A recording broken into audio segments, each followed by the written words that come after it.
Bonjour Christophe. Bonjour Françoise. Merci beaucoup d'accueillir les Malouins dans la course, dans une des plus belles galeries d'art de Saint-Malo, située exactement dans le quartier de Rocabet.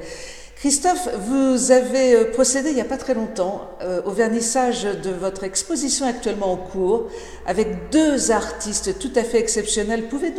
Pouvez-vous nous les présenter s'il vous plaît? Alors, deux artistes pour l'exposition Steppe et Savane qui va durer jusqu'à la fin du mois de juin. Et puis cette exposition Steppe et Savane, mais donc côte à côte, les œuvres du sculpteur Damien Colcombet et de la plasticienne Anne Limbourg. Alors, Anne Limbourg, c'est une femme malouine, on va dire une artiste bretonne, qui a été formée chez Dior à Paris et qui a décidé de travailler les matières premières, et peut-être l'une des matières premières des plus étonnantes qui soit, c'est-à-dire la plume. Ça peut être des plumes de différents oiseaux. Et là, elle a fait des tableaux sur le thème, non pas des poissons, parce que quand on regarde les œuvres d'Anne, on a toujours l'impression de ne voir que des poissons, mais c'est vraiment une artiste très créative qui nous offre à la fois des jeux de couleurs et des jeux de mouvements. Et vous avez derrière moi, par exemple, un triptyque sur lequel il faut voir ce qu'elle nous propose de voir. Ce sont des migrations qu'on pourrait imaginer vues du ciel, donc des migrations terrestres. Ce pourrait être également des migrations dans les airs ou des migrations sous l'eau, des migrations sous-marines. Voilà ce que Anne Limbourg arrive à faire avec ses plumes. C'est vraiment une invitation au voyage.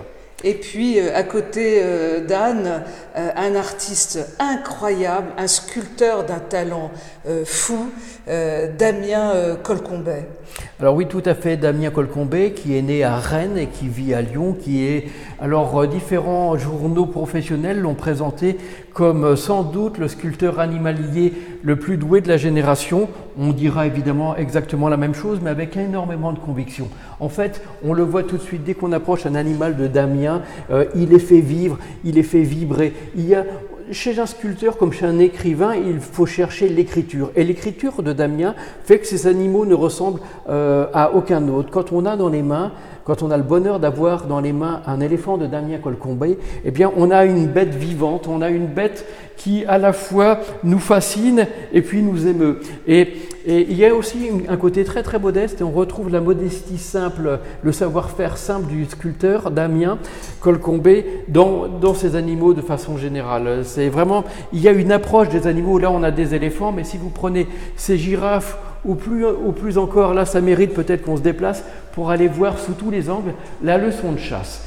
Et alors Damien explique tout à fait le génie de cette pièce, et ça me fait penser que tout à l'heure vous avez parlé, Françoise, de talent. Dans Ouest France, on a pu lire il y a quelques mois la question « Comment croire qu'il n'a pas du génie ?» Eh bien, quand on voit cette sculpture, on en est persuadé, oui, Damien Colcombet a bien du génie. Là, il a bien marqué, ça s'appelle la leçon de chasse. Vous avez la mère ici qui a complètement su anticiper le bond de la gazelle, tandis que de l'autre côté, l'autre panthère, elle, s'est laissée déporter par l'animal. Christophe, jusqu'à quelle date on va pouvoir venir admirer ces deux artistes? Jusqu'au 15 juin, samedi 15 juin. Voilà. Et puis vous allez avoir en même temps des jeunes, des classes de Saint-Malo. Alors tous les jeunes sont invités. Alors ça c'est quelque chose qu'on essaie de faire toutes les semaines de toute l'école de Saint-Malo. Mais quand on dit les jeunes, ça peut commencer avec les enfants maternels comme des lycéens. Donc on reçoit des adultes aussi sans difficulté pour le bonheur de leur présenter des expositions dans ce qui est le premier lieu culturel d'art à Saint-Malo gratuit. Merci Christophe d'avoir accueilli les Malouins dans la course. Je pense que nous aurons l'occasion de revenir souvent vers vous. Merci beaucoup et très très bonne journée. Merci Françoise.